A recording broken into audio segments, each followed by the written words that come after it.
Is in session. This is the Draft Seminar Rookie Profile Series hosted by Matt Hicks, the FF Educator, and I am joined, as always, by John Laub, the Gridiron Scholar. This is the Jalen Wydermyer Rookie Profile episode.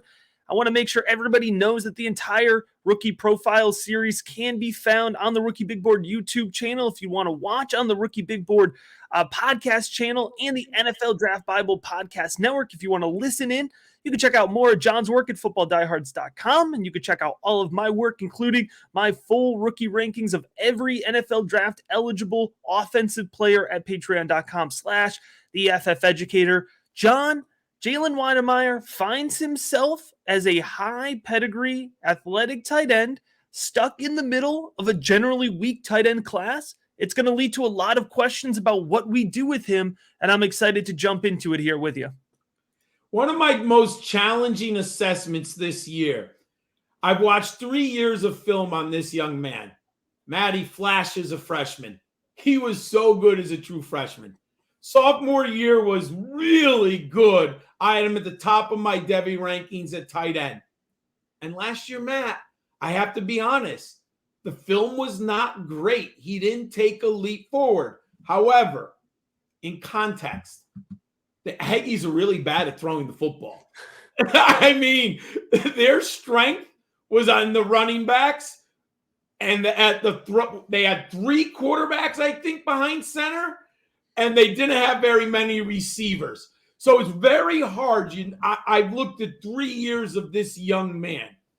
In 2021, he was a finalist for the John Mackey Award, and he was a second-team All-SEC. He did make 40 receptions for a 515 yards and 4 touchdowns. Like I said, not a big leap forward. But the team rewarded this young man for his efforts because at the annual team banquet, he was named the Skill Award, which is an honor for the Aggies at the end of every season. Go back to 2020, and I do think people need to watch both years of tape. He was all SEC second team and finalist for the John Mackey Award. That year, he had 46 receptions for 506 yards and 6 touchdowns. And Matt, I was never a Kellen Mond fan, but let's compare to what the Aggies threw out in 2021. Kellen Mond used Wydermyer much more efficiently, and he was clearly better. 2019, second team All-SEC again, and SEC All-Freshman team. He was an immediate starter that year, and he led the team with 6 receiving touchdowns on 32 catches. He's only the 4th tight end in school history to eclipse 1,000 receiving yards. In high school, he was a 4-star recruit, and he was named the Houston Area Offensive Player of the Year, and he has competed in the SEC. Matt, what does your film study say about Jalen Wydermyer? Yeah, John, it's interesting. You understand why fantasy football players and Devy players have been excited about Jalen Wydermyer for the last couple of years. He comes through with a pretty good tape evaluation specifically for fantasy football. It's going to be interesting, and we'll talk more about this, about where he ends up in the NFL draft. But for fantasy football purposes, the first thing that pops out to you is his handwork. He is a good catcher. He has nice hands here. They're consistent. He has good ball tracking, and he doesn't have a huge natural catch radius necessarily in terms of length and ability to go up and get the ball, but he's huge. And so he does have just a good catch radius based on size himself. In terms of contested catch ability, he has good body positioning. He is not phased catching the ball through contact. I think there's examples here. You flip on the Colorado tape in 2021. He's getting hit by like 3 guys while catching the ball. They're just bouncing off of him. He just kind of has this strong natural frame to him, and it helps him with that contested catch ability. Now, he could be more aggressive in going up and getting balls. He kind of expects it to come to him, which is a weird thing to see, knowing Zach Calzada and Kellen Mond and Haynes King have been throwing him the ball over the last couple of years. Now, in terms of play strength, it's fine. You can see his contact balance running with the ball is great. And again, another example here. for fantasy football, it's exciting because you see a guy with the ability to run after the catch, with decent speed, right? And have guys bounce off of him, but he's not necessarily somebody who's blowing defenders off the line of scrimmage when he's asked to stay in line, right? He's holding his own just fine, but he doesn't have that aggressiveness that you sometimes see with two-way tight ends, right? He's not George Kittle, right? He's not that level of aggressiveness. And then, in terms of speed, I think it's solid. I don't know, he's not going to have a 40 time that's going to blow you out of the water, but he's got solid speed for his size. He can get off the line of scrimmage well and get into his routes well. So a solid all-around prospect, and his traits just happen to benefit the fantasy football side of things. Matt, when I look at my model and my film study, I graded him at an 83. So we're definitely in the same ballpark. I like him a little bit more. And he's 6'5", 255. Matt, this is a big man, and he plays big. You sometimes just see him towering over defensive backs at the SEC. That's impressive. I am very interested to see what his combine athletic ability is. You mentioned his speed. I also want to see his, short area burst. How does he score in the 3-cone drill and the 20-yard shuttle? Very interested in that. And as an old man, I have images of Ben Coates, the New England Patriots tight end, and Keith Jackson, who played with Philadelphia. They were very good athletes, but they were not the modern George Kittle kind of Rob Gronkowski.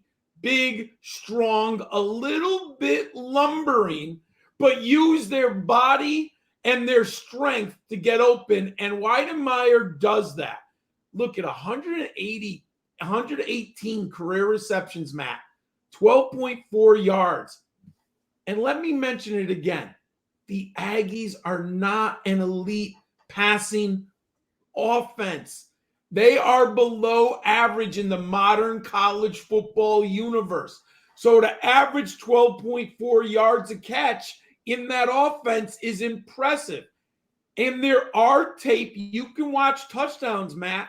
He's scoring deep 20, 25 yards down the field. Now, there are also touchdowns where he runs over people or just gets behind them.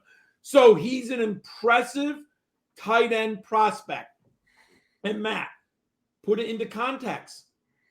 66% catch rate. You mentioned his hands. With the quarterbacks throwing the ball, I'm really impressed with that. And team aerial dominator is 22%. What I like about him, he can block at the NFL level. And we know that if an NFL coach is going to put you on the field, most likely you're going to have to be decent at run blocking. Watch the Aggies. Wydermyer comes from a blocking, run-dominated offense. An NFL coach is going to like his two-way ability. But I do think his fantasy upside is capped. Matt, what your fantasy fans know about the young man? Yeah, John, here's the thing. With the NFL draft right now, I have him projected as a day 2 late prospect. I think that there is a higher than talked about possibility that he ends up a day 3 prospect, because there's a lot of good NFL tight ends, right, in this year's draft class. Like, I think folks might be surprised how high Jeremy Ruckert goes, right, in the NFL draft, right? There's guys like this here that kind of have a little bit more of a, an easier path to being schemed into the NFL. So I'm almost worried here that Wydermyer falls into day 3. And if that happens, we've probably hit his fantasy football cliff, right? There's probably a big drop down but moving forward here, expecting him to be a day 2 prospect.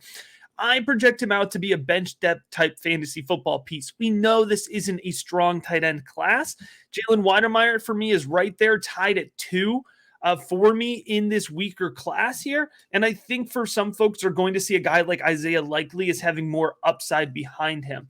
But regardless here, I think Wydermyer is going to fall into that spot where He's kind of sitting in that tight end, 12 to 24 range over the course of his career. There will be big weeks where he'll find the end zone and be relevant. And then there will be weeks where he'll put up 3 fantasy points. And so he'll be a good depth piece to have if your starting tight end goes down. And there's definitely value for that in your rookie drafts, right? That's not a bad thing. You need that depth on your roster. In terms of his ADP projection, I do think he'll end up going mid to late round 3, especially if he doesn't go in the top 100 picks, right?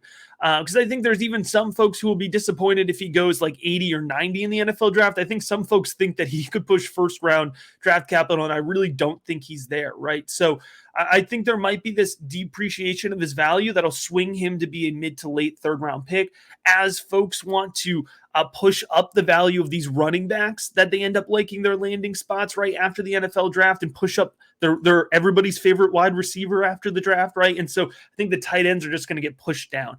I think I'm going to have low exposure on Jalen Wydermyer. I think I'm going to have low exposure generally on this tight end class. We've talked about this, each individual tight end that we've talked about. So I think I'm going to have lower than average exposure to him. I'm certainly not opposed to it. If he's sitting there at a good place, he's somebody that I'm willing to scoop up for that bench type value, John. Just like John, our listeners should be scooping up all of the value here of the entire rookie profile series. You're going to want to make sure you're subscribed, whether you're watching, whether you're listening here. We are only, John, just touching the surface of this entire rookie profile series. We have a lot more to go. And if you have not listened back to all the episodes previous, I suggest you do that. Heck, go back, watch a second time. I promise you're going to find some extra nuggets and some extra takeaways. As always, we appreciate you checking out this episode of the Draft Seminar.